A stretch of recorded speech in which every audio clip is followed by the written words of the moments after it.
shower running. Her husband Trevor was singing off-key to some song she didn't recognize, completely relaxed, completely unaware. She stood in their bedroom, her hands shaking as she held his laptop open, her eyes fixed on the screen that had just shattered her entire world into a million pieces. The messages were right there. All of them. 2 years worth of lies, written out in explicit detail that made her stomach turn. Trevor and someone named Bridget. The woman worked at his company. They'd been carrying on this affair for 2 whole years while Naomi had been home, cooking his favorite meals, supporting his career, believing every single lie about late nights at the office and weekend business trips. "I can't wait to see you tomorrow," one message read. "My wife won't suspect anything. She never does. My wife won't suspect anything. She never does." Those words hit her like a physical blow. He was so confident, so sure of himself, so certain that she would never find out, and even if she did, she would never leave. 8 years of marriage, and this was what he really thought of her. Not as his partner, not as someone he loved and respected, but as someone too weak, too dependent, too foolish to ever walk away. The shower turned off. Naomi could hear Trevor humming now, probably reaching for his towel, probably thinking about what excuse he'd give her tonight for coming home late tomorrow. Her heart was racing, but her mind had gone completely still and cold. Something inside her had shifted. The woman who had walked into this bedroom 10 minutes ago, looking for the laptop to check a recipe, was gone. The woman standing here now was someone different. Someone who had just seen the truth with such clarity that it hurt to breathe. She took photos of the messages with her phone. Screen after screen of evidence. The dates, the times, the explicit conversations, the plans they'd made. Hotel on 5th Street, Friday night. "She's visiting her mother this weekend, we have the whole time. I love you, can't wait to leave early from that boring dinner with my wife." Every single word was a knife, but Naomi documented it all with steady hands. She sent the photos to her own email, then to a cloud storage account Trevor didn't know about. She cleared her phone's history of the sent messages. Then she closed the laptop, placed it exactly where she'd found it on his nightstand, and walked out of the bedroom. Her body was moving on autopilot. She went downstairs to the kitchen, pulled out ingredients for dinner, and started cooking. Her hands moved through familiar motions, chopping vegetables, stirring sauce, setting the table. Inside, she felt like she was watching herself from a distance. The bathroom door upstairs opened. She heard Trevor's footsteps above her, moving around the bedroom, getting dressed. This was her life. This beautiful house in the suburbs that she'd helped decorate, fill with warmth and love. The kitchen where she'd cooked thousands of meals. The dining table where they'd shared dinners and talked about their days, except his days had been lies. All of it had been lies. Trevor came downstairs 20 minutes later, dressed in sweatpants and a t-shirt, his hair still damp. He was a good-looking man, she supposed. Tall, fit, with an easy smile that had attracted her all those years ago. That smile had hidden so much. "Something smells good," he said, walking into the kitchen and kissing her cheek like he always did. Like he was a loving husband. Like he hadn't spent the last 2 years betraying her in the worst possible way. "Just pasta," Naomi said, her voice steady. She was almost impressed with herself. "How was work?" "The usual. Long day. Lots of meetings." He grabbed a beer from the fridge and sat at the kitchen counter, watching her cook. "Johnson is being difficult about the Henderson account again. I might need to stay late tomorrow to sort it out." Tomorrow. The day he was planning to meet Bridget at that hotel. The lie came so easily to him.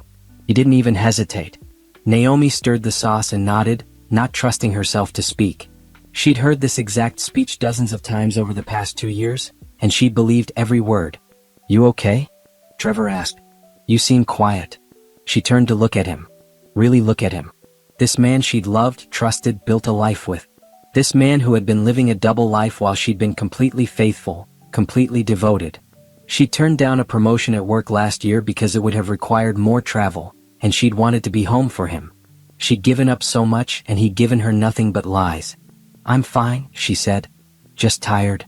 "You worked too hard at that marketing firm," he said, taking a sip of his beer.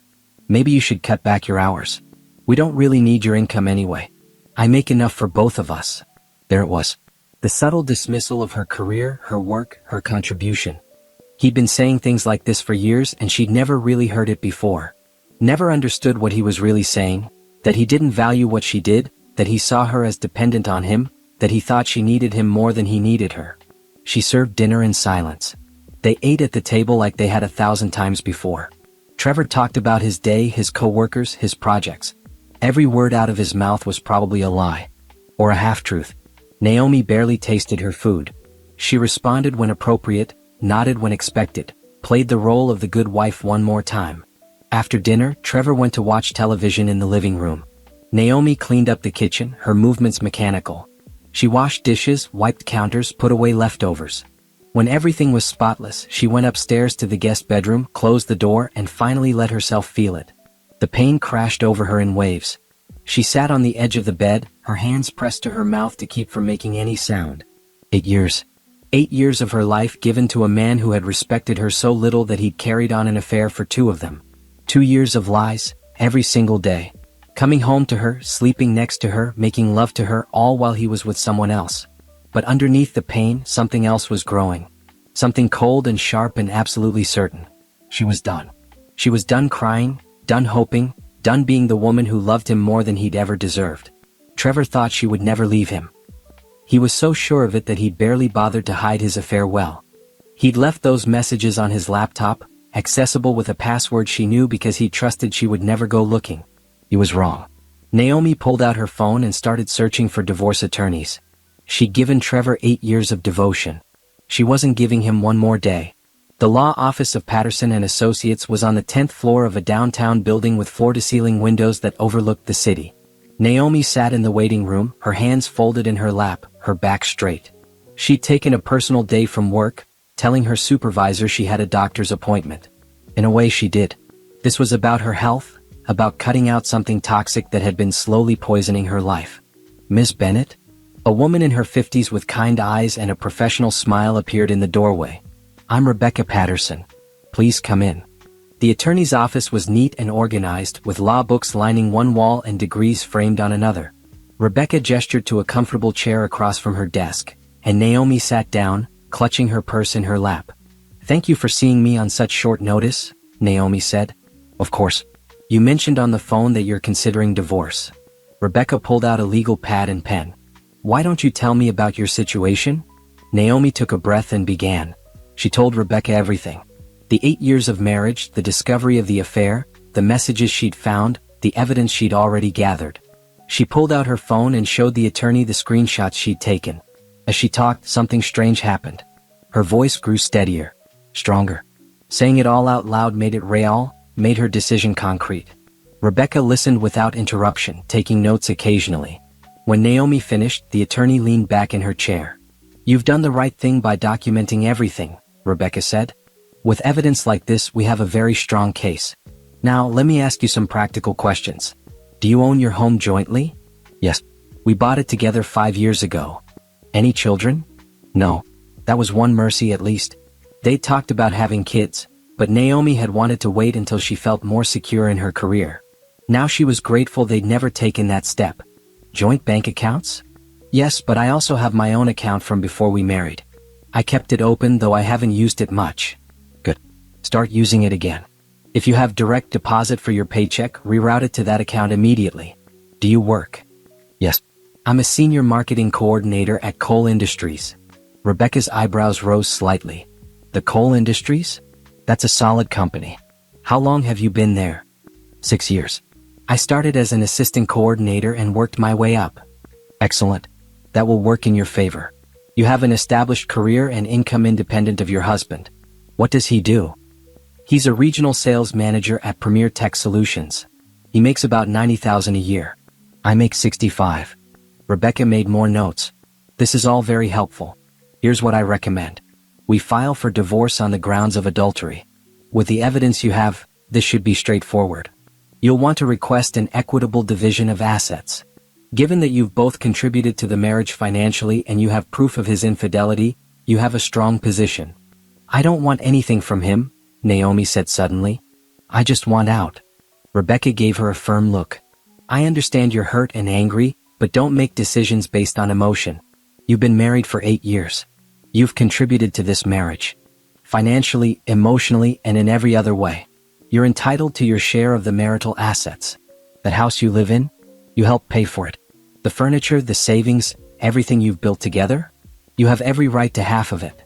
Naomi hadn't thought about it that way. She'd been so focused on the betrayal, on getting away from Trevor, that she hadn't considered the practical side of things. "You're right," she said quietly. "I also recommend that you don't tell your husband about this yet. Not until we have all our documentation in order and we're ready to serve him with papers. Can you do that? Can you go home and act normally while we prepare?" Could she? Naomi thought about the past 3 days since she'd found those messages. She'd gone to work, come home, cooked dinner, made conversation, slept in the same bed as Trevor. She'd done it all while feeling like she was made of glass, like one wrong move would shatter her completely. But she'd done it. "Yes," she said. "I can do that." "Good. This is going to take some time. Probably a few weeks to get everything prepared. In the meantime, I need you to gather more documentation. Bank statements, tax returns, any records of joint assets. Make copies of everything. Don't take originals that he might notice are missing. Can you do that?" "Yes." "And Naomi?" Rebecca leaned forward, her expression serious. "I want you to do something else. I want you to start thinking about what you want your life to look like after this is over. Not what you're leaving behind, but what you're moving toward. This divorce is going to be hard, but it's also an opportunity. You're going to rebuild your life. Start thinking about what that life looks like." Naomi left the attorney's office an hour later with a folder full of documents to read and sign, a list of things to gather, and a strange sense of purpose she hadn't felt in years. Rebecca was right. This wasn't just about ending her marriage. It was about starting something new. She drove back home, but instead of going inside right away, she sat in her car in the driveway and pulled out her phone. She opened her work email and started scrolling through messages she'd ignored while she was drowning in her personal crisis. There was one from 2 weeks ago that caught her eye. All staff meeting, new strategic initiative. Attendance mandatory. Tuesday 10 a.m. She'd been at that meeting, but she'd barely paid attention. She'd been thinking about Trevor, wondering if he was telling the truth about a business dinner he'd mentioned. Now she opened the follow-up email that had gone out afterward. "We're looking for team members to lead high-impact projects for our Q4 campaign. If you're interested in taking on additional responsibility and showcasing your skills to senior leadership, please submit a proposal by Friday." That was tomorrow. Naomi had completely missed the deadline. Or had she? She checked the time. It was only 2 in the afternoon. She opened her laptop, still sitting in her car, and started typing. For the next 2 hours, Naomi worked on a proposal for a marketing campaign she'd been thinking about for months but never had the courage to suggest. It was ambitious, creative, and exactly the kind of thing that could get her noticed by upper management. By the time she finished, the sun was setting and her fingers ached from typing, but she had a 10-page proposal that she was actually proud of. She hit send at 4:57, 3 minutes before the office closed. Then she took a deep breath, grabbed her things and went inside her house. Trevor was already home, which was unusual. He was in the living room, tie loosened, looking at his phone with a small smile. Texting Bridget, probably. "You're home late," he said without looking up. "I had some errands to run." Naomi set her purse down and went to the kitchen. "Are you hungry?" "I ate already." Grabbed something on the way home. He still hadn't looked up from his phone.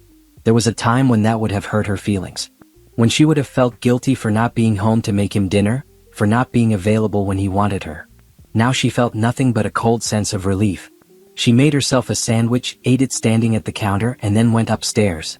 She spent the evening in the guest bedroom with her laptop, going through files and documents like Rebecca had instructed. Bank statements, mortgage papers, investment accounts. She copied everything to a secure cloud drive. Trevor never came to check on her. He probably assumed she was reading or watching something on her computer. Around 10, she heard him come upstairs and go into their bedroom. She waited an hour, then quietly crept down the hall. Through the crack in the door, she could see him asleep, his phone charging on the nightstand. She went back to the guest room and finally let herself sleep. The next morning, Naomi woke up at 6, got dressed in one of her best work outfits, and left the house before Trevor was even awake. She stopped at a coffee shop, bought herself an expensive latte she normally would have skipped, and arrived at work 30 minutes early. At 9 a.m., her supervisor called her into his office. "Naomi, I read your proposal last night," he said, gesturing for her to sit down. "I have to say I'm impressed. This is exactly the kind of innovative thinking we need. I'm forwarding this to Mr. Cole. I think he's going to want to meet with you." Naomi felt her heart skip. Mr. Cole. Damian Cole, the CEO. She'd seen him at company meetings from a distance. He was known for being brilliant, demanding, and completely focused on excellence. "Thank you," she managed to say. "Don't thank me yet. If he likes this, You're going to be working directly with his office on implementation. That's a lot of pressure. Are you ready for that? For the first time in days, Naomi smiled. A real smile. Yes, she said. I'm ready. 3 weeks passed in a blur of activity. Naomi threw herself into work with an intensity that surprised everyone around her, including herself. The proposal she'd submitted had not only reached Damien Cole's desk but had impressed him enough to fast-track it into development. She'd been assigned to lead a small team on what the company was calling the Quantum Campaign, a complete overhaul of their marketing strategy for the upcoming fiscal year. At home, she played her role perfectly. She cooked when Trevor expected it, kept the house clean, responded to his comments with appropriate words. But inside she was counting down the days. Rebecca had told her the divorce papers would be ready by the end of the month. Naomi had gathered every piece of documentation the attorney had requested. She'd even opened a new bank account at a different bank and started funneling small amounts of money into it, building up a safety net. Trevor noticed nothing. He was too busy with his affair. She'd watched him lie to her face at least a dozen times since that first discovery. Business dinners that didn't exist. Late nights at the office when his car was parked outside a hotel downtown. Weekend golf trips with colleagues who, when she'd casually mentioned them at a company party, had looked confused and said they hadn't seen Trevor in months. Each lie made her more certain of her decision. Each betrayal strengthened her resolve. She wasn't angry anymore. She was focused. Naomi, do you have a minute? She looked up from her computer to see her supervisor standing in her cubicle doorway. Behind him was someone else. Someone who made her pulse quicken with professional anxiety. Damien Cole stood there in an immaculate dark suit, his presence commanding even in the casual office environment. He was tall, probably in his late 30s, with dark eyes that seemed to take in everything at once. She'd seen him at company meetings, always from afar, but up close he was even more imposing. Mr. Cole wanted to discuss the Quantum Campaign with you personally, her supervisor said, stepping aside. Naomi stood up quickly, smoothing down her skirt. Of course. Should we go to a conference room? My office would be better, Damien said. His voice was deep, controlled. We'll have more privacy there. She followed him through the maze of cubicles and offices, very aware of the curious glances from her co-workers. Damien Cole didn't usually come down to the marketing floor. People were taking notice. She kept her head high and her expression professional, even though her stomach was doing flips. His office was on the top floor, a corner space with windows on 2 walls offering a breathtaking view of the city. The furniture was modern, expensive, and minimal. Everything about the space spoke of power and control. Please sit. Damien gestured to a chair across from his desk. He didn't sit behind the desk, though. Instead, he took the chair next to hers, making the arrangement less formal. I've been reviewing your proposal in detail. It's impressive. Thank you. Where did you come up with the concept? The integration of social analytics with real-time consumer behavior modeling isn't something I've seen in this market. Naomi took a breath. She prepared for questions like this, but having Damien Cole's full attention was more intense than she'd expected. I've been studying consumer trends in my spare time, she said. I noticed a gap between what our current campaigns target and what the data actually shows about purchasing decisions. The old model assumes consumers make rational choices based on product features. But the research shows that emotional connection and social proof are far more influential. If we can identify the emotional triggers in real time and adjust our messaging accordingly, we can increase engagement by significant margins. Damien nodded slowly, his eyes never leaving her face. You've clearly put thought into this. I'm curious why you haven't submitted proposals before.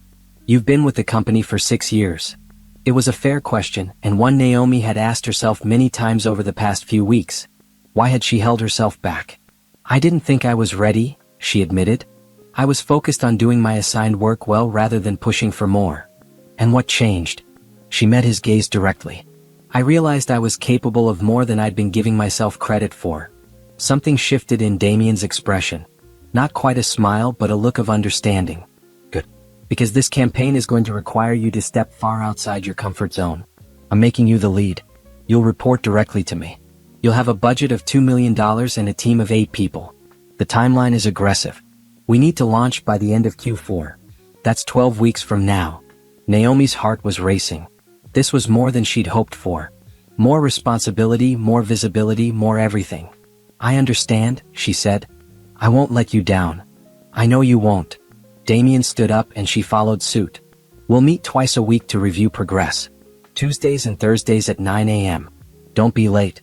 I value punctuality. Yes, sir. He walked her to the door, then paused. One more thing. I looked at your personnel file. You were offered a promotion 2 years ago and turned it down. Why? The question caught her off guard. She hadn't expected him to dig that deep into her history. Personal reasons, she said carefully. It would have required extensive travel, and my circumstances at the time didn't allow for that. And now I'm available for whatever the position requires. Damien nodded. Good. Because this campaign will require travel. Trade shows, client meetings, presentations in other cities. If that's a problem, we need to discuss it now. Naomi thought about Trevor. About his lies, his affair, his assumption that she would always put his needs first. About the divorce papers that would be served in less than 2 weeks. It's not a problem, she said firmly. Not anymore. She left Damien's office feeling like she was floating. Her supervisor was waiting by the elevator with a huge grin on his face. You just got the opportunity of a lifetime, he said. Don't mess it up. I won't. That evening, Naomi came home later than usual. She'd stayed at the office, working on preliminary plans for the quantum campaign, building timelines and task lists. When she finally walked through the door at 8:30, Trevor was on the couch watching television. Where were you? He asked, not bothering to look away from the screen. Work. I have a new project. You need to start coming home at reasonable hours. Dinner wasn't made. Something in Naomi snapped. Not into anger but into clarity. She looked at this man, sprawled on the couch in their living room, complaining that she hadn't cooked his dinner while he'd been carrying on an affair for 2 years. The absurdity of it was almost funny. Order takeout, she said calmly and walked upstairs. She heard him call after her, his tone annoyed, but she didn't stop. She went to the guest bedroom where she'd been spending most of her nights now and closed the door. Her phone buzzed with an email notification. It was from Rebecca Patterson. Papers are ready. We'll serve him on Friday at his office. Be prepared for his reaction. Do you have a safe place to stay? Naomi thought about that. She'd been so focused on the divorce itself that she hadn't really planned beyond it. She quickly typed back. I'll get a hotel room. Thank you for everything. The reply came within minutes. No hotel necessary. You can stay in the house. He's the one who cheated. He can leave. We'll file for exclusive occupancy of the marital home as part of the initial filing. Pack a bag for him. When he's served, you can hand it to him. Naomi stared at the message. Pack a bag for Trevor. Put his things in it. Watch him leave the house he'd taken for granted, the life he'd assumed would always be waiting for him no matter what he did. She stood up and walked down the hall to their bedroom. Trevor's clothes hung in the closet, his shoes lined up neatly below. She'd organized all of this for him. She'd done his laundry, folded his shirts, made sure he always had clean clothes for work. While he was out with Bridget, she pulled a large duffel bag from the top shelf and started packing. Clothes, toiletries, shoes. She packed methodically, taking enough for a week or two. When the bag was full, she zipped it up and shoved it under the guest bed where Trevor never went.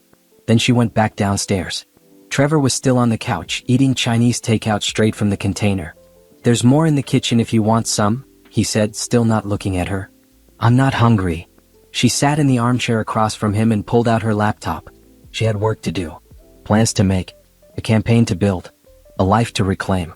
Trevor finally glanced over at her. You're being weird lately.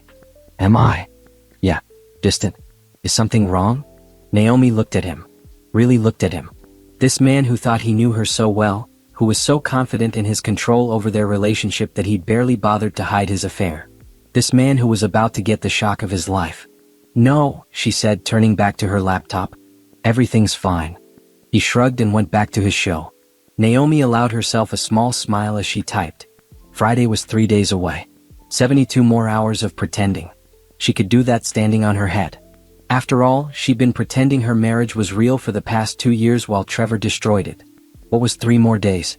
Tuesday morning arrived with clear skies and Naomi's first official meeting with Damien Cole as lead on the quantum campaign. She'd barely slept the night before, running through presentations in her mind, anticipating questions, preparing responses. By the time she walked into his office at exactly 9 a.m., she had her laptop, a notebook full of ideas, and enough nervous energy to power a small city. Damien was already there, of course.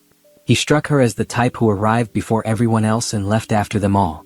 His desk was organized with military precision, and he had 2 large monitors displaying what looked like financial reports and market analysis data. Punctual. Good. He gestured to the small conference table by the windows. Let's see what you've got. Naomi set up her laptop and pulled up the presentation she'd spent all weekend preparing. She'd created a full project timeline, identified key milestones, drafted preliminary budgets, and outlined the team structure she'd need. As she walked through each slide, Damien listened without interruption. His focus was absolute. He didn't check his phone, didn't glance at his computer, didn't let his attention waver for even a second. It was unnerving and exhilarating at the same time. When was the last time someone had given her their complete attention? She knew the answer to that question. Never. Trevor certainly never had. Stop. Naomi froze, her heart sinking. Had she made a mistake? This approach to influencer partnerships, he continued, pointing at her screen. You're thinking too small. Why are you only targeting micro-influencers with 50 to 100,000 followers? Budget constraints, Naomi explained. The larger influencers with millions of followers require significant investment, and the ROI isn't always proportionate to the cost. Micro-influencers have higher engagement rates and more targeted audiences. True, but you're missing an opportunity. What if we created our own influencers? Naomi blinked. I'm not sure I follow. Damien stood up and walked to a whiteboard on the wall. He picked up a marker and started drawing. Instead of paying existing influencers, we identify compelling individuals within our target demographics and give them the tools and platform to become influencers themselves. We provide the content, the training, the support. They become brand ambassadors who are genuinely invested in our success because we've invested in them. As he talked, Naomi's mind started racing. He was right. It was brilliant. Instead of renting influence, they'd be building it from the ground up. The authenticity would be undeniable, and the long-term value would far exceed traditional influencer partnerships. That would require a completely different infrastructure, she said, already mentally redesigning her approach. We'd need a content creation team, a training program, legal agreements for brand partnerships. Yes. Can you build that? I can. She was already taking notes. It'll push the budget, but if we reallocate resources from the traditional influencer line item, we can make it work. Damien set down the marker and looked at her with something that might have been approval. This is why I greenlit your proposal. You don't just accept limitations. You find ways around them. They worked for another 2 hours, completely redesigning sections of the campaign. Damien challenged every assumption, pushed back on every conservative estimate, and forced Naomi to think bigger than she ever had before. It was exhausting and energizing all at once. By the time they finished, Naomi had more work than she'd started with, but she also had a campaign that was exponentially better than her original concept. Same time Thursday, Damien said as she packed up her laptop. And Naomi? I want you to start thinking about the team you'll need. You have carte blanche to recruit from within the company. If you need someone from another department, let me know and I'll make it happen. Thank you, Mr. Cole. Call me Damien. We're going to be working closely together. Formality will just slow us down. She nodded, trying to ignore the flutter in her stomach that had nothing to do with professional excitement. Damien Cole was her boss. This was work. The fact that he was attractive, brilliant, and giving her more professional respect in 2 hours than Trevor had in 8 years meant nothing. Or it shouldn't mean anything. She reminded herself firmly that she was still technically married, even if that marriage was ending in 3 days. She spent the rest of Tuesday and all of Wednesday building her team and refining the campaign structure. She recruited a content specialist from the creative department, a data analyst from finance, a social media coordinator from public relations. Each person she approached was excited to be part of the project. Working directly with the CEO was a career maker. By Thursday morning, she had a complete team roster and revised project plan. She met with Damien again and he approved everything with minimal changes. They were developing a rhythm, she realized. He'd push her to think bigger, she'd find practical ways to implement his vision, and together they'd create something neither of them could have done alone. I'm leaving for New York on Sunday, Damien said at the end of their meeting. There's a technology expo where we'll be unveiling some new products. I want you to come with me. You should see how we present at these events, and I want your input on how we can better integrate marketing with product launches. Sunday? Naomi's mind raced. That was right after Trevor would be served with divorce papers. For how long? 4 days. We'll be back Thursday evening. She should say no. She should stay in town while everything with the divorce was happening, be available if her attorney needed her. But then she thought about Trevor's reaction when he got those papers. His anger, his manipulation, his inevitable attempts to make her feel guilty. Did she want to be around for that? "I'll be there," she said. "Good. My assistant will send you the flight details." That evening, Naomi went home and found Trevor in the kitchen, actually cooking something. It was so unusual that she stopped in the doorway and stared. "What's the occasion?" she asked. "Can't a husband make dinner for his wife?" Trevor smiled at her, that charming smile that used to make her heart skip. Now it just made her suspicious. "I know I've been busy with work lately. Thought we could have a nice evening together." She knew what this was. He'd been planning to see Bridget tomorrow and something had fallen through. So now he was home, pretending to be the attentive husband, and expecting Naomi to be grateful for the scraps of attention. "That's nice," she said neutrally. She set down her bag and went to wash her hands. They ate dinner together, Trevor talking about some problem at work that was probably completely fabricated. Naomi nodded in the right places, made sympathetic noises, and felt absolutely nothing. It was amazing how easy it had become to pretend. Or maybe she'd been pretending for so long that this was just more of the same. "So I was thinking," Trevor said as they were cleaning up, "maybe we should take a vacation. We haven't done that in a while. What do you think about going somewhere next month? Maybe the Caribbean?" Naomi rinsed a plate and put it in the dishwasher. Next month she'd be divorced. Trevor would know about the affair being exposed. Their life together would be completely over. And here he was, planning a vacation like everything was fine. "I have a big project at work," she said. "I don't think I can take time off right now." "Come on, babe. Work can wait. When's the last time we did something fun together? When's the last time you weren't sleeping with someone else?" she thought but didn't say. "Let me check my schedule," she said instead. "I'll let you know." Trevor seemed satisfied with that. He finished cleaning up and pulled her in for a kiss. Naomi let him, feeling nothing but a vague disgust. How had she ever loved this man? She went upstairs early, claiming exhaustion. In the guest bedroom, she checked her email and found a message from Rebecca. "Everything is set for tomorrow. The process server will deliver the papers to his office at 2 p.m. Make sure you're not alone when he comes home. Is there a friend or family member who can be with you?" Naomi thought about that. She'd been so focused on work and hiding her plans that she'd isolated herself from her friends. Most of them were couple friends, people she and Trevor knew together. Her family was across the country. She talked to her mother on the phone a few times but hadn't told her about any of this yet. "I'll be fine," she typed back. "I can handle it." But could she? She'd been holding everything together through sheer force of will, throwing herself into work to avoid thinking about her crumbling marriage. Tomorrow, everything would become real. Trevor would know. He'd be angry, probably furious. He might try to stop her from leaving. He might. Her phone buzzed with a new message. It was from Damien. "Just confirmed the hotel for Sunday. 2 rooms adjoining. Easier for working together. Is that acceptable?" Professional. Practical. Focused on the work. That's all this was. "Perfect," she replied. "Thank you." She lay back on the bed and stared at the ceiling. 24 hours from now, her marriage would be officially over. Trevor would be served with papers. He'd come home angry and confused, demanding explanations. And she'd hand him his packed bag and watch him leave. The thought should have terrified her. Instead, all she felt was relief. Friday morning, Naomi woke up with a sense of calm she hadn't expected. Today was the day. After weeks of planning, gathering evidence, and pretending everything was normal, Trevor would finally know the truth. Not the truth about his affair. He still had no idea she'd discovered that. No, today he'd learn that she was done. That she'd been planning her escape while he'd been assuming she'd never leave. She got dressed in one of her best outfits, a deep blue dress that made her feel powerful. She did her makeup carefully, taking her time. When she looked in the mirror, she saw someone different from the woman who'd discovered those messages 3 weeks ago. That woman had been broken, devastated. This woman was ready. Trevor was already downstairs eating breakfast and scrolling through his phone. Probably texting Bridget, making plans for later. Let him. In a few hours his whole world would turn upside down. "You look nice," he said, barely glancing up. "Big meeting today?" Something like that. She made herself coffee and toast, ate standing at the counter.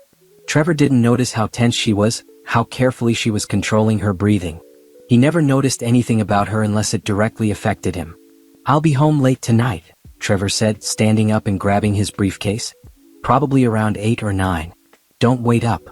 "Actually," Naomi said, her voice steady, "I think you should plan to come home early today. Around 5. Trevor frowned. What?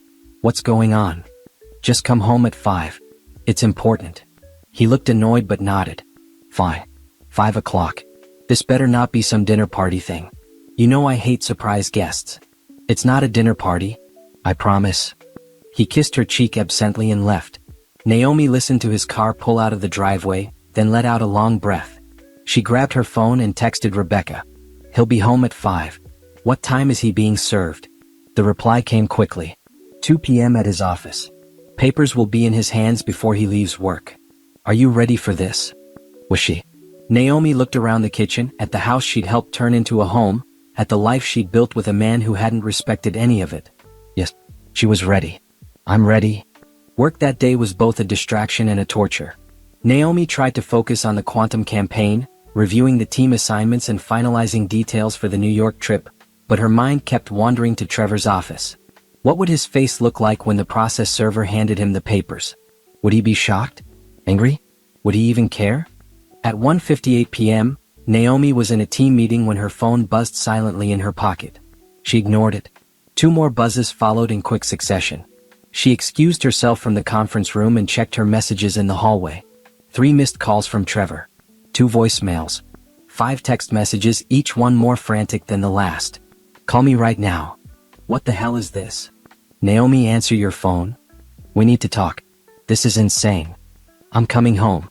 You better be there. Naomi deleted the voicemails without listening to them. She turned off her phone and went back into the meeting. Whatever Trevor was feeling right now, he deserved it. He'd get his chance to talk when she was ready, not before. She left work at 4:30, giving herself time to get home and prepare. The duffel bag she'd packed with Trevor's things was still under the guest bed. She pulled it out, carried it downstairs and set it by the front door. Then she made herself a cup of tea, sat in the living room and waited. Trevor's car screeched into the driveway at 4:50. He was early, probably speeding the whole way home. Naomi heard him slam the car door, then storm up to the house. The front door flew open and there he was, her husband of 8 years, holding divorce papers, his face red with anger. What the hell is this? He shouted, waving the papers at her. Naomi took a sip of her tea. It's exactly what it looks like. I'm divorcing you. You can't just, we need to talk about this. You can't make this decision without discussing it with me. I don't need to discuss anything with you. I've made my decision. Trevor threw the papers on the coffee table and started pacing.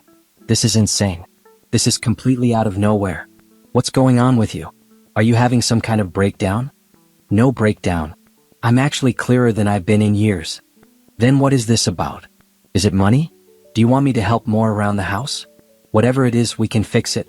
We don't need to get divorced. Naomi set down her tea and stood up. She walked to the bookshelf, pulled out a folder she'd hidden behind some books and handed it to Trevor. What's this? He asked suspiciously. Open it. He did.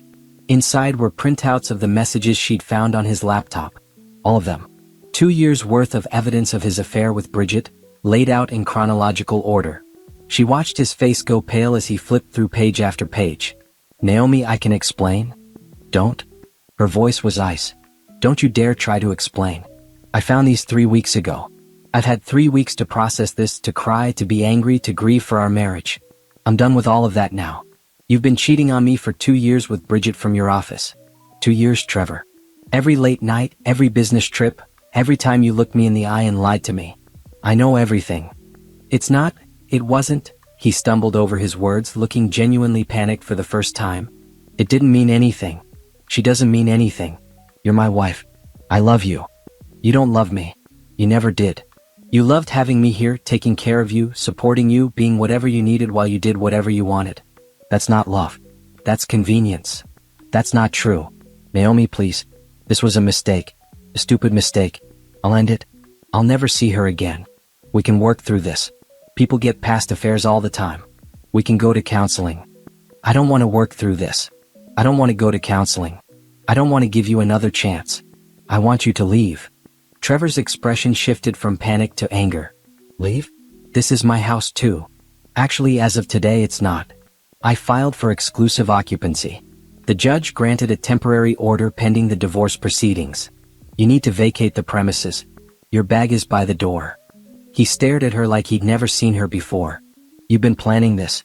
All of this. While I thought everything was fine, you've been plotting too. While you thought everything was fine, I was finding out about your affair and deciding I deserved better. Yes, I've been planning. I met with an attorney. I gathered evidence. I got my finances in order. I did everything necessary to make sure I could leave you cleanly. Just like you spent 2 years carrying on an affair while pretending to be a faithful husband. This is insane. You're being crazy. We can't just throw away 8 years of marriage. You threw it away when you decided Bridget was more important than your vows. I'm just making it official. Trevor ran his hands through his hair, his anger giving way to desperation. Okay, I messed up. I messed up badly. But doesn't 8 years mean anything to you? Don't I mean anything? We can fix this. I swear I'll do anything. I'll quit my job. I'll never see her again. Whatever you want. I want you to leave. Naomi, please. Get out, Trevor. Right now. Or I'll call the police and have them remove you. They stared at each other across the living room. Naomi kept her posture straight, her expression calm. Inside, her heart was racing, but she refused to let him see any weakness. This was the moment. Either he'd accept that it was over or he'd escalate. She honestly didn't know which way it would go. Finally, Trevor bent down and picked up the divorce papers. Fine. If this is what you want, fine. But you're making a huge mistake. You're going to regret this. I already regret 8 years with you. I'm not about to add any more. He grabbed the duffel bag and stormed toward the door. Then he turned back. You won't get everything, you know. I have a good lawyer too. You think you're going to take me for all I'm worth, but I'll fight you on every single thing. I don't want everything. I just want out. The house, the assets, all of that we can divide fairly. I'm not trying to destroy you financially. I just want my freedom. And what are you going to do with your freedom? Stay in this house alone? Grow old by yourself? Good luck finding someone else at your age. There it was. The cruelty she'd been waiting for. The real Trevor, stripped of his charm and his lies. I'm 32 years old with a successful career and no cheating husband dragging me down. I'll be just fine. You're the one who should worry about finding someone else once Bridget realizes you're not the catch you pretend to be. Trevor's face went red again, but he didn't say anything else. He walked out, slamming the door hard enough to rattle the windows. Naomi heard his car start, heard him peel out of the driveway. Then silence. She stood in the living room for a long moment, processing what had just happened. Her husband was gone. Her marriage was over. The life she'd known for 8 years had ended in a 15-minute confrontation. And she felt free. The weight that had been pressing on her chest for weeks suddenly lifted. She could breathe again. Really breathe. She walked around the house, room by room, seeing it differently now. This wasn't their house anymore. It was her house. Her space. Her fresh start. She picked up her phone and turned it back on. 27 missed calls and texts from Trevor. She blocked his number. Then she called Rebecca. He's gone, Naomi said. He left. Are you okay? Do you need anything? I'm okay. I'm actually better than okay. What happens now? Now we wait for him to respond to the filing. He has 30 days. In the meantime, you go live your life. You did the hard part. The rest is just paperwork. After she hung up, Naomi ordered Thai food delivery, poured herself a glass of wine, and sat on her couch in her house. Tomorrow she'd fly to New York with Damian Cole. She'd work on the biggest campaign of her career. She'd start building the life she wanted instead of the life she'd settled for. But tonight she just sat in the quiet, enjoying her freedom. The flight to New York left Sunday morning at 8 a.m. Naomi arrived at the airport an hour early, a habit from her marriage when Trevor always insisted on excessive buffer time for everything. Now, sitting in the departure lounge with a coffee and her laptop, she realized she didn't have to operate on anyone else's schedule anymore. You're here early. She looked up to see Damian approaching with just a carry-on bag and his briefcase. Of course he'd pack light. Everything about him suggested efficiency. I hate rushing, she said. Good. So do I. He sat down beside her, maintaining a professional distance but close enough that she could smell his cologne. Subtle, expensive. Did you review the briefing materials I sent? They spent the wait and most of the flight discussing the tech expo, the product launches Cole Industries would be showcasing, and where the quantum campaign could integrate. Damian was demanding but not condescending. He listened to her ideas, challenged her assumptions, and built on her suggestions. It was exhilarating. The hotel was in Midtown Manhattan, a sleek building with a modern lobby. As Damian had mentioned, they had adjoining rooms. His assistant had arranged them on the executive floor. Naomi found herself in a beautiful space with floor-to-ceiling windows overlooking the city. There was a knock on the connecting door between their rooms. "We have 2 hours before the welcome reception," Damien called through. "I'm ordering room service if you want something."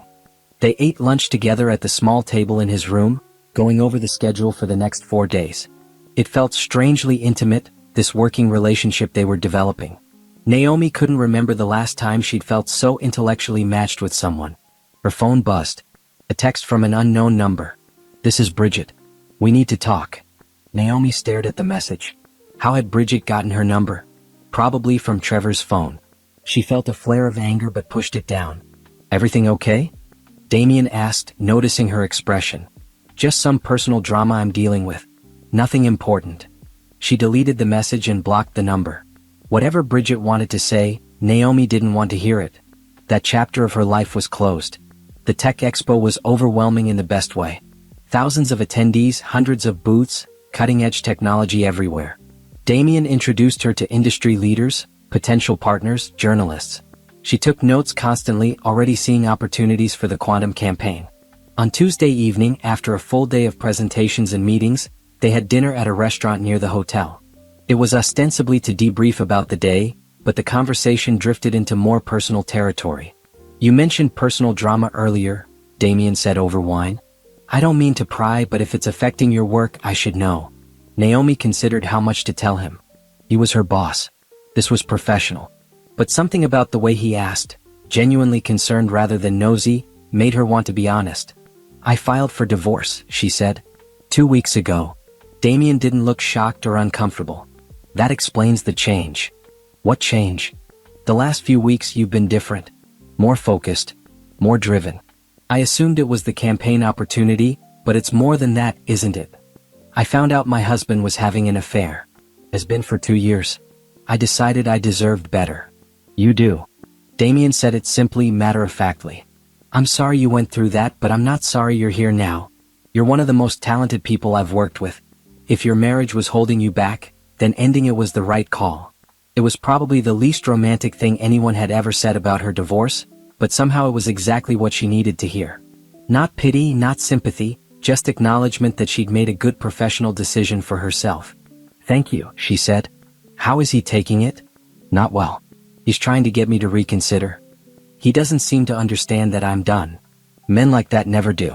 They assume women will always forgive them, always take them back. They don't realize until it's too late that they've burned through all their chances." There was something in the way Damien said it that made Naomi curious. "You sound like you're speaking from experience." "Observation mostly. I've seen it happen to colleagues, friends. People who took their partners for granted and were shocked when they left. It's always the same pattern: betrayal, denial, desperate attempts to fix it, and finally anger when they realize it's really over." "Is that what you think Trevor will do? Get angry?" "Eventually. Right now he's probably still in the desperate phase. But when he accepts that you're not coming back, he'll try to hurt you however he can. Be prepared for that." Naomi thought about Trevor's parting words. About Bridget having her number. About the divorce proceedings that were just beginning. "I will be." They flew back to the city on Thursday evening. Naomi felt energized, her head full of ideas and strategies for the campaign. But when she got home, she found her mailbox had been vandalized. Someone had spray-painted a crude word across it. Inside, there were 3 envelopes that had been shoved through her mail slot. She opened them with trembling hands. They were bills, credit cards she didn't recognize, all in her name, all maxed out. Trevor. Had to be. She called Rebecca immediately. "Document everything," the attorney said grimly. "Take pictures, keep the bills. This is financial abuse and it's going to work in your favor during the proceedings. He's panicking and making mistakes." "What do I do about the cards?" "File police reports for identity fraud. Contact the credit card companies and explain the situation. With the divorce filing, they'll work with you. And Naomi? Be careful. If he's doing this, he might escalate." After hanging up, Naomi sat in her living room and felt her hands shaking. She'd been so focused on moving forward that she hadn't really prepared for Trevor to fight back. She'd assumed he'd accept the divorce and move on, maybe back to Bridget. Her phone rang. Another unknown number. She almost didn't answer, but something made her pick up. "Naomi? It's Bridget. Please don't hang up." "How did you get my number?" "Trevor gave it to me." Look, I know you don't want to talk to me, but I need you to know something. This whole situation, it's not what you think. I think my husband had a 2-year affair with you. Is that not accurate? No, yes, that's accurate. But he told me you two were separated. He said you were basically living separate lives and the divorce was a formality. I didn't know he was lying until he showed up at my place last week crying about how you'd kicked him out. Naomi closed her eyes. Of course Trevor had lied to Bridget too. Of course he'd painted himself as the victim. I don't care what he told you, Naomi said. This isn't your fault. But I also don't want to talk to you. Please don't call me again. Wait, I wanted to apologize. And to warn you. He's really angry right now. He's talking about making you pay for embarrassing him. I don't know what he's planning, but be careful. The line went dead. Naomi sat there processing. Bridget sounded genuinely concerned. Maybe she'd been manipulated by Trevor just like Naomi had been. But that didn't change anything. Naomi didn't want revenge on Bridget. She didn't want anything to do with either of them. She spent the rest of the evening securing her house, checking locks, considering a security system. She filed police reports online about the credit card fraud. She forwarded everything to Rebecca. When she finally went to bed, exhausted, her phone buzzed one more time. A text from Damien. Great work this week. Team meeting Monday at 9 to debrief. Get some rest. Professional. Appropriate. But somehow comforting. She had work to focus on. She had a campaign to build. She had a future that didn't include Trevor. She'd get through this. She'd already gotten through the worst part. Everything else was just noise. The weeks after New York blurred together in a whirlwind of productivity. Naomi threw herself into the quantum campaign with single-minded focus, and the results were remarkable. The team she'd assembled worked seamlessly together. The influencer creation program Damien had suggested was exceeding all projections. Early test campaigns were showing engagement rates triple the industry standard. Trevor continued his harassment. More fake credit cards appeared. He created social media accounts in her name posting bizarre content. He called her workplace pretending to be a client with complaints. Each time, Naomi documented everything and forwarded it to Rebecca.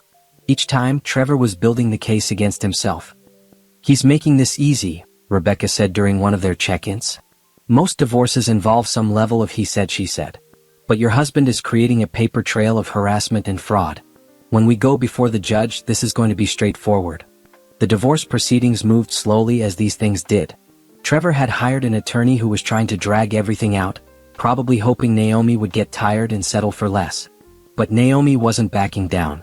She wanted her fair share and she was willing to wait. At work, things were different. The quantum campaign was becoming the talk of the company. Senior executives from other departments started attending their team meetings. Damien included Naomi in strategy sessions that were usually reserved for vice presidents. She was being noticed, and not just for this one project. You've done exceptional work, Damien told her one evening as they reviewed quarterly projections. They were in his office long after everyone else had gone home. It was becoming a habit, late nights working together, bouncing ideas off each other, pushing each other to think bigger. Thank you. I couldn't have done it without the team. And your guidance.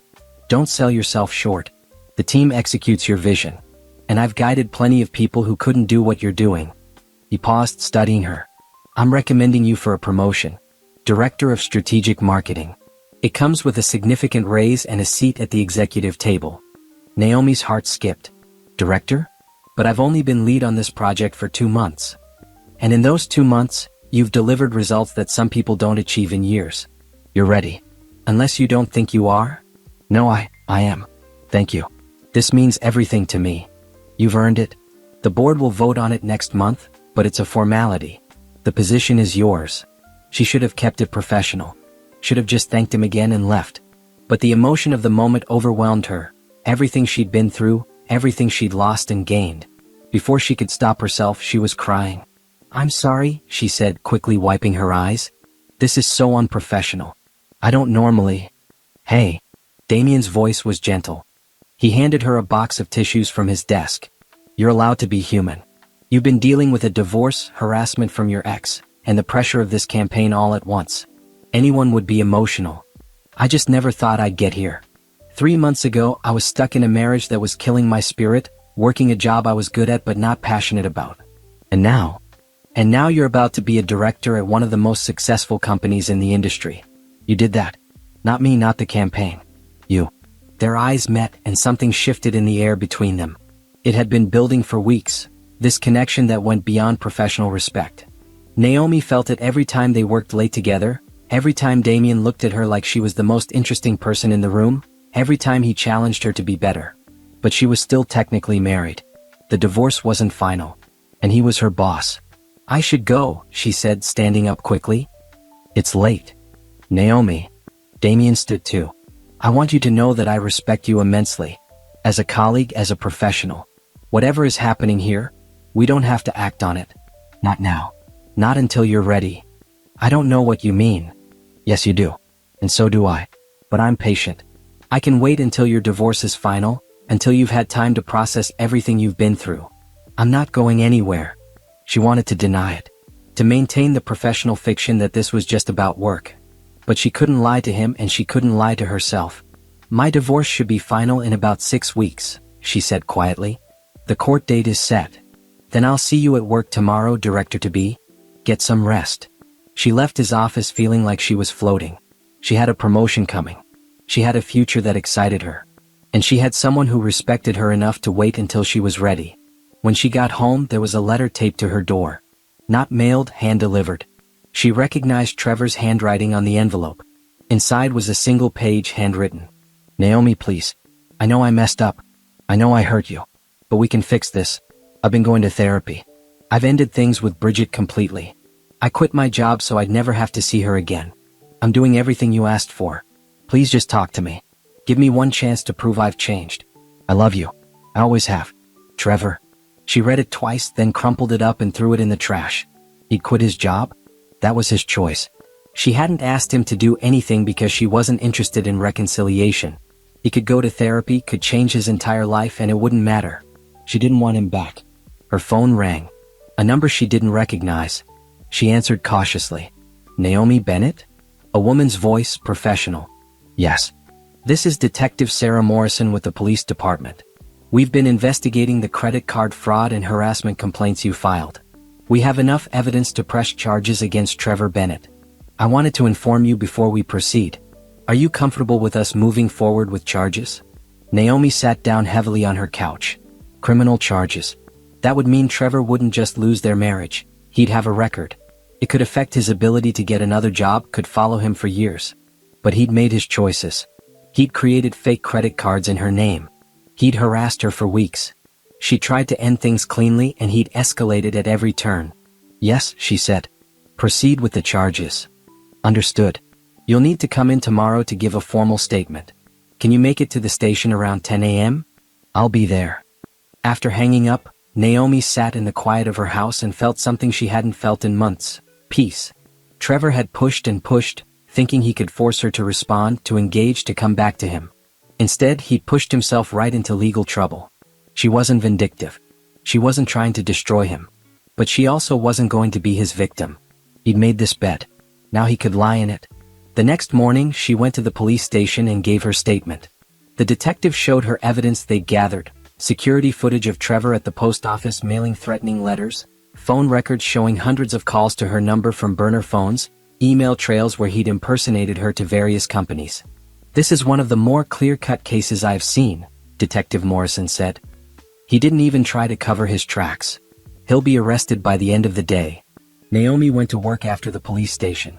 She had a team meeting at 9, a one-on-one with Damien at 10, and a presentation to the executive board at 2. Her life was full, busy, moving forward. At 3 p.m. Rebecca called. "Trevor's attorney just contacted me. He wants to settle. All of it, the divorce, the asset division, everything. He's willing to give you the house free and clear, split the savings 60-40 in your favor, and pay for all legal fees. In exchange, he wants you to drop the criminal charges." Naomi thought about it. She could take the settlement. Could walk away with more than she'd expected and close this chapter of her life immediately. Or she could let the criminal charges proceed and risk the divorce settlement getting messier. "Take the settlement," she said. "But I'm not dropping the charges. Those are separate. He committed crimes. He should face consequences. His attorney won't like that. I don't care. The settlement is about our marriage ending. The charges are about him breaking the law. Those are two different things." "Understood. I'll communicate that. Naomi, you're handling this remarkably well. I'm done being the woman who lets people walk all over her. If that means Trevor faces real consequences for his actions, so be it. She hung up and went back to work. There was a campaign to run, a promotion to prepare for, and a future to build. Trevor had spent 2 years thinking she'd never find out about his affair. Then he'd spent weeks thinking he could manipulate her into taking him back. Now he was learning what she'd known all along. She was stronger than anyone had given her credit for. Especially herself. The divorce was finalized on a Tuesday morning in October. Naomi sat in the courthouse with Rebecca, watching as the judge reviewed their settlement agreement and Trevor's criminal case information. Trevor was there too, at the opposite end of the courtroom with his attorney, looking defeated and angry. They didn't make eye contact. The court finds the settlement agreement to be fair and equitable, the judge said, signing the papers. The marriage between Naomi Bennett and Trevor Bennett is hereby dissolved. Ms. Bennett, you retain ownership of the marital home. The asset division will proceed as outlined. Mr. Bennett, you have 30 days to remove any remaining personal effects from the property. Just like that, it was over. 8 years of marriage ended with a signature and a gavel. Naomi walked out of the courthouse feeling lighter than she had in years. The morning air was crisp and cool, autumn beginning to turn the trees gold and red. Congratulations, Rebecca said, shaking her hand. You're officially free. Thank you. For everything. I couldn't have done this without you. You did all the hard parts yourself. I just filed the paperwork. What's next for you? I start my new position as Director of Strategic Marketing next week. And I'm going to live my life on my own terms. They parted ways and Naomi drove to work. She was technically off for the morning to handle the court appearance, but she didn't want to sit at home. She wanted to be productive, to keep moving forward. When she got to the office, Damien was waiting in the lobby. I thought you weren't coming in until this afternoon, he said. Court finished early. I wanted to work. Or we could celebrate. He held up a paper bag from a nearby cafe. Coffee and pastries. My treat. Unless you'd rather dive into spreadsheets. Naomi smiled. Coffee sounds perfect. They went to a small park a block from the office, finding a bench with a view of the city skyline. It was peaceful here, removed from the bustle of downtown but still part of it. How do you feel? Damien asked, handing her a cup. Free. Relieved. A little sad, which is strange. Not sad that the marriage is over, but sad that I wasted so much time on something that was never going to work. It wasn't wasted. You learned what you don't want. That's valuable. I suppose. What about you? You've mentioned you understand this kind of thing. Have you been divorced? No. Never married, actually. Damien took a sip of his coffee. I came close once about 5 years ago. But I realized I was settling. She was settling too. We wanted different things, had different priorities. We ended it before making a legal mistake. Do you regret it? Not even a little. She's married to someone else now, has kids, seems happy. We both got what we needed by being honest about what wasn't working. I wish I'd been that smart. You were 24 when you married Trevor. You're 32 now. You're not the same person. Give yourself credit for recognizing when something isn't working and having the courage to change it. They sat in comfortable silence for a while, drinking coffee and watching the city move around them. Naomi felt something shifting inside her. The last piece of armor she'd been wearing finally falling away. She wasn't married anymore. She wasn't defined by being someone's wife. She was just herself, with all the possibilities that came with that freedom. Can I ask you something? She said. Always. What you said that night in your office. About waiting. Did you mean it? Damien turned to look at her, his expression serious. Every word. I'm divorced now. I know. So what happens now? That's up to you, Naomi. I'm not going to pressure you or rush you. You've been through hell these past few months. If you need time, I understand. If you want to keep things professional, I respect that. But if you're asking whether I'm interested, yes, I am. Very much so. Her heart was racing. She'd been telling herself for weeks that this attraction was just misplaced gratitude or loneliness, or the excitement of working on a challenging project together. But it was more than that. Damien saw her, really saw her, in a way Trevor never had. He challenged her, respected her, treated her as an equal.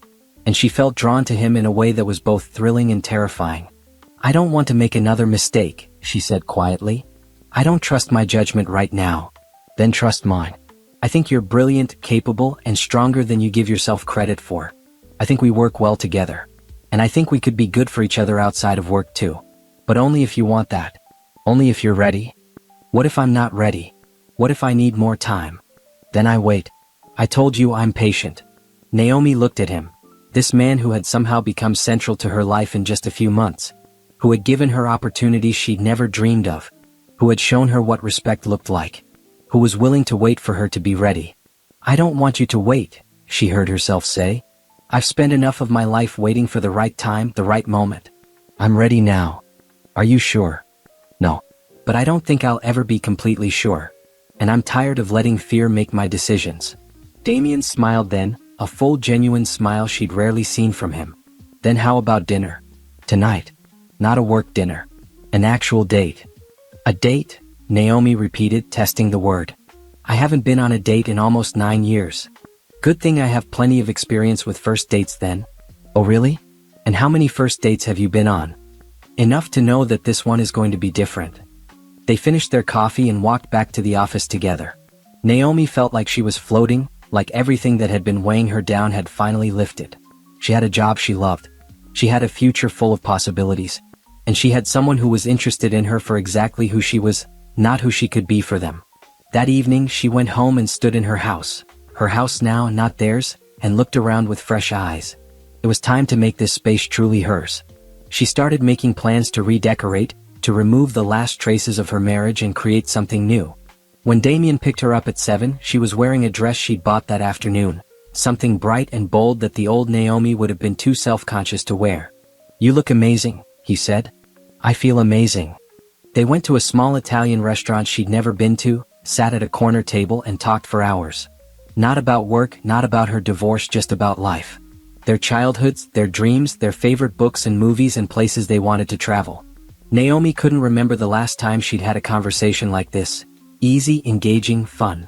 When he walked her to her door at the end of the night, Damien didn't try to kiss her. He just smiled and said, "Same time next week?" Absolutely. She watched him drive away, then went inside and called her mother for the first time since the divorce had started. Mom? It's me. I have so much to tell you. They talked for 2 hours. Naomi told her everything, the affair, the divorce, the new job, Damien. Her mother listened without judgment, offering support and love and pride in how Naomi had handled everything.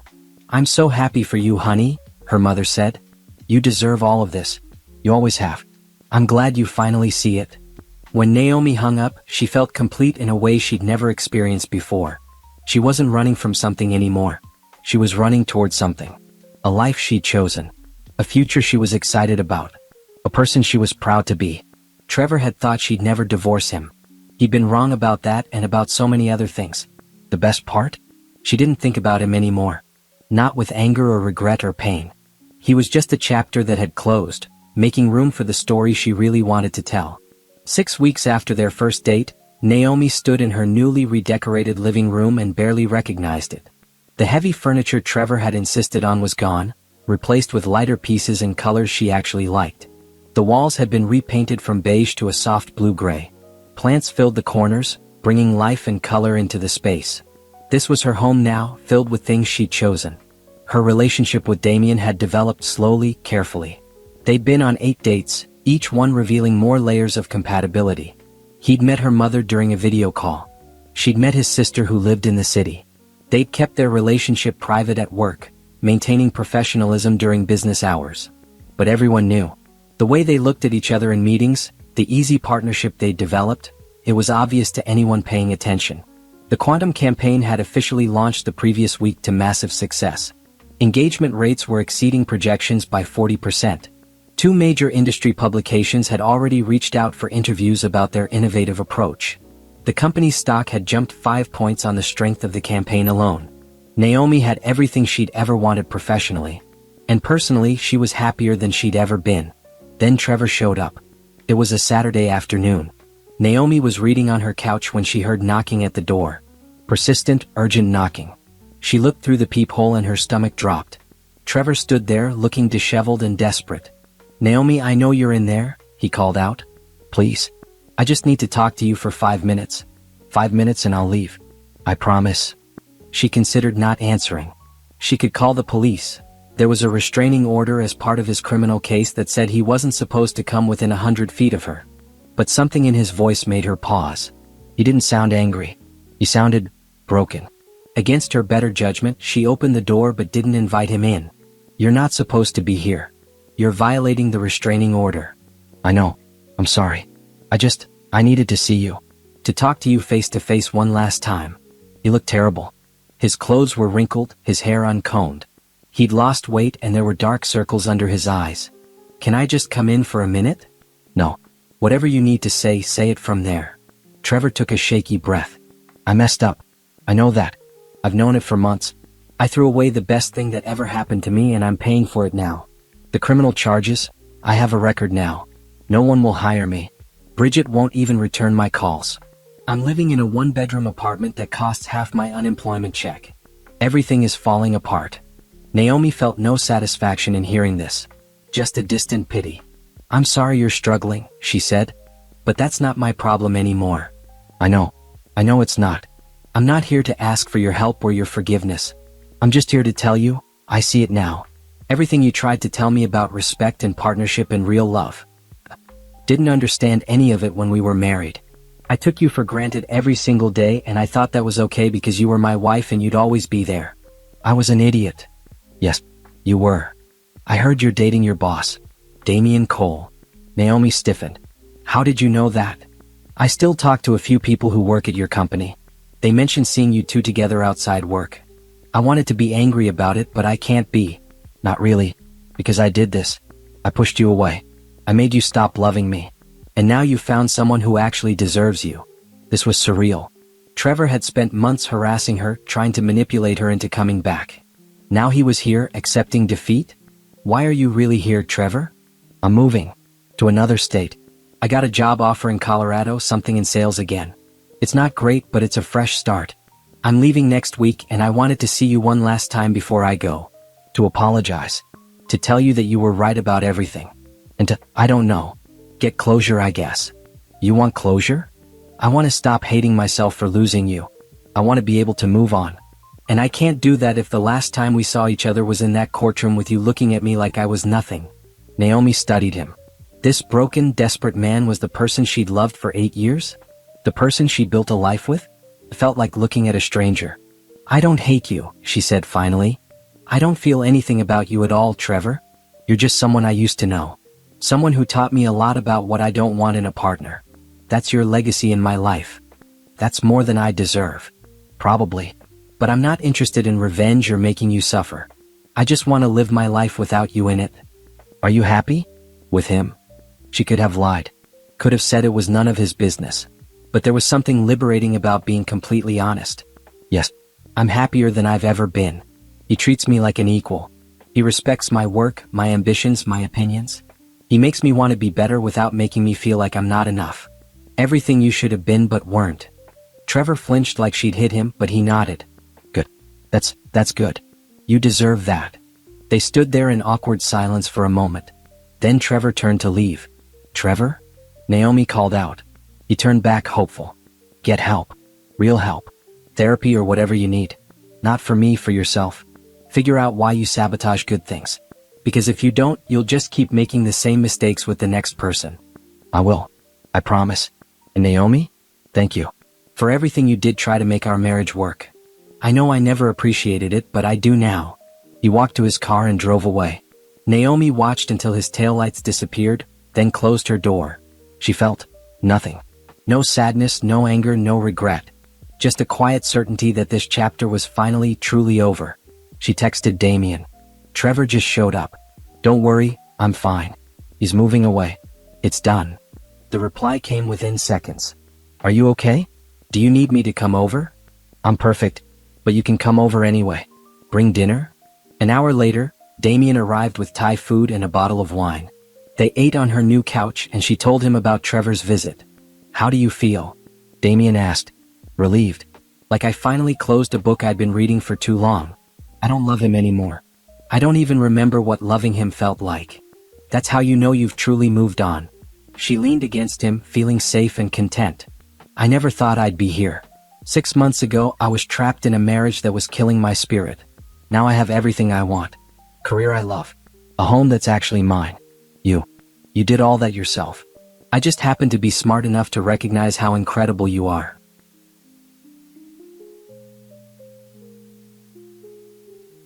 They spent the rest of the evening talking about the future. Damien had been offered a position as CEO of a startup, a risky but exciting opportunity. He was considering turning it down to stay at Cole Industries. "Don't," Naomi said. "If it's something you want, do it. I'm not going to be the person who holds you back from your dreams. It would mean long hours, lots of uncertainty. We've only been together for a few months. I don't want to jeopardize this." "You won't. I'm not going anywhere. We'll figure it out together." He kissed her then, soft and sweet. "I love you." "I've been waiting to say that, but I can't wait anymore." "I love you." Naomi felt her heart swell. She'd thought she'd known love with Trevor, but this was different. This was partnership. Respect. Equality. Two whole people choosing each other every day. "I love you too." They stayed up late, making plans and dreaming about the future. When Damien finally left around midnight, Naomi stood at her window and looked out at the city lights. She'd thought revenge meant making Trevor suffer for what he'd done. But real revenge was this: living well. Being happy. Showing him what he'd lost and never getting back. She was thriving. And Trevor was gone, moving to another state to start over, carrying the weight of his mistakes with him. Justice, it turned out, didn't always look like punishment. Sometimes it just looked like success. 6 months later, Naomi stood in front of a floor-length mirror in her bedroom, adjusting the lapels of her new suit. Today was the industry award ceremony, and the Quantum campaign had been nominated for innovation in marketing. Whether they won or not, she was proud of what her team had accomplished. The doorbell rang. She grabbed her clutch and went downstairs, opening the door to find Damien in a tuxedo, holding a small bouquet of flowers. "These are beautiful," she said, taking them. "You didn't have to. I wanted to. Big night for you. Big night for us. You're nominated too for executive leadership." They drove to the venue together, a luxury hotel downtown. The ballroom was filled with industry professionals, all dressed to impress. Naomi recognized several competitors, journalists, and executives from other companies. A year ago, she would have been intimidated by this crowd. Now she walked in with her head high, confident in her achievements.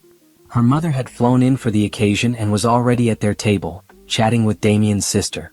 They'd both become close over the past months, bonding over their shared love for the two people who'd found each other against all odds.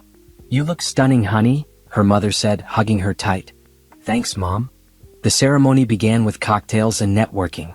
Naomi found herself in conversation after conversation, discussing the Quantum campaign, answering questions about their methodology, exchanging business cards with people who wanted to learn more.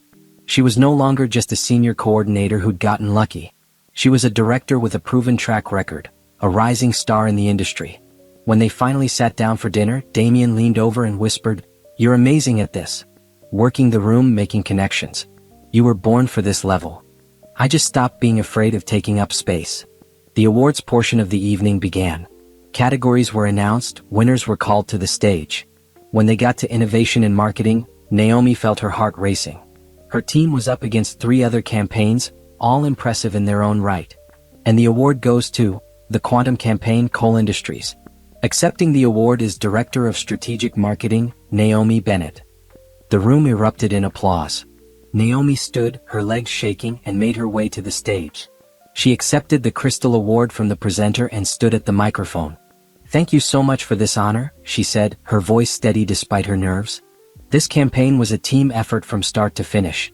I want to thank my incredible team who worked tirelessly to bring this vision to life.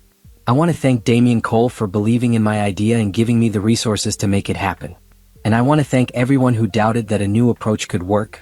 You motivated me to prove you wrong." The audience laughed and applauded.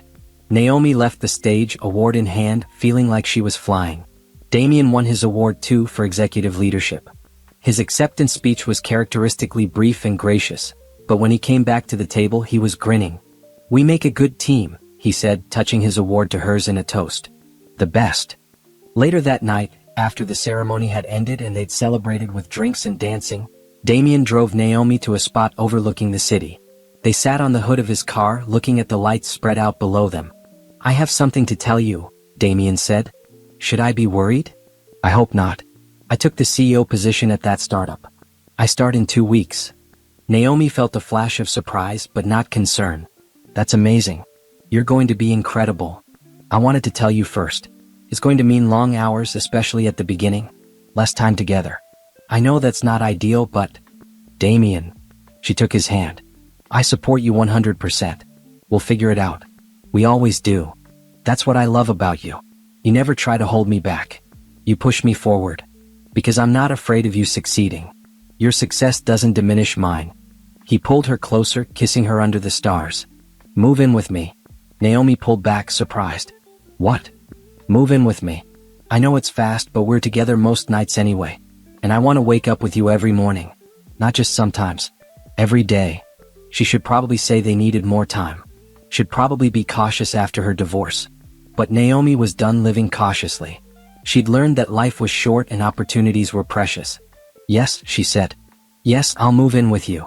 They stayed on that hill for another hour, talking about logistics and timelines in the future. When they finally drove back to her house, Naomi felt a sense of rightness she'd never experienced before. This was what partnership looked like. Two people supporting each other, celebrating each other, building something together without either one diminishing the other. 3 weeks later, Naomi stood in her empty house, the last of her boxes loaded into a moving truck. She'd sold the house to a young couple just starting their lives together. She hoped they'd fill it with better memories than she and Trevor had. As she locked the door for the last time, her phone buzzed. A text from an unknown number. Naomi, this is Trevor. I know I shouldn't reach out, but I wanted you to know I saw the news about your award. You deserved it. Congratulations on everything. I hope you're happy. She stared at the message for a moment, then deleted it without responding. Trevor was her past. Damien, her career, her future. Those were what mattered now. She drove to Damien's apartment, their apartment now, and found him waiting in the doorway, smiling. Welcome home, he said. Home. Not a house she'd shared with someone who didn't appreciate her, but a real home with someone who loved her for exactly who she was. Naomi had started this journey thinking about revenge, about making Trevor pay for what he'd done. But she'd learned something important along the way. The best revenge wasn't making someone suffer. It was living so well that they became irrelevant. It was building a life so full of joy and success that you stopped thinking about them at all. Trevor had thought she'd never divorce him. He'd been wrong. He'd thought she couldn't make it without him. He'd been wrong. He'd thought she'd peaked, that she'd never be more than the woman cooking his dinner and supporting his career. He'd been spectacularly wrong. And now, as Naomi walked into her new home with the man who truly loved her, carrying an award that recognized her brilliance, she realized something. She'd won. Not because she'd destroyed Trevor's life, that had been his own doing, but because she'd built a life so incredible that what Trevor thought or did or felt simply didn't matter anymore. That was the ultimate revenge. And the ultimate victory. Before we close this story, I want you to take a quiet moment and really think about what you just witnessed.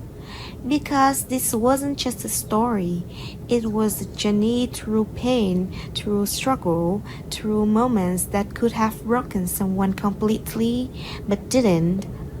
What you saw today is a reflection of a deeper truth, a truth about resilience, about courage, about the kind of strength that doesn't always look powerful on the surface, but refuses to disappear no matter how heavy the weight becomes. On knees that matter, stories that carry emotion, meaning, and truth, even when they are fictional, because they are inspired by realities that exist in the world around us. Stories of Black women who are often underestimated, overlooked, or unheard, and yet, time and time again, they rise. They rise after betrayal. They rise after injustice. They rise after being told they are not enough. And every time they rise, they redefine what strength truly means. Maybe as you listened, you felt something shift inside you. Maybe certain moments stayed with you. Maybe you saw a reflection of real struggles that don't always get the attention they deserve. That's why these stories are told, to give voice to what is often silenced, to shine light on what is often ignored, to remind the world that strength can come from the most painful places and still become something powerful, something unbreakable. Because being strong doesn't mean never falling, it means rising, even when no one expects you to. And the women in these stories, they rise not just for themselves, but for every voice that has ever been doubted, dismissed, or pushed aside. So, if this story touched you, if it made you think or feel or reflect in any way, then carry that with you. Let it remind you that behind every struggle, there is a story worth telling. Behind every scar, there is a victory that deserves to be seen. And behind every woman who refuses to give up, there is the power the world cannot ignore. If you believe in stories like this, stories that speak truth, strength, and resilience, then stay connected with us. Because there are many voices to hear, many more journeys to witness, and many more powerful stories waiting to be told. Thank you for spending this time with me. Until the next story, take care, stay strong, and never underestimate the power of rising again.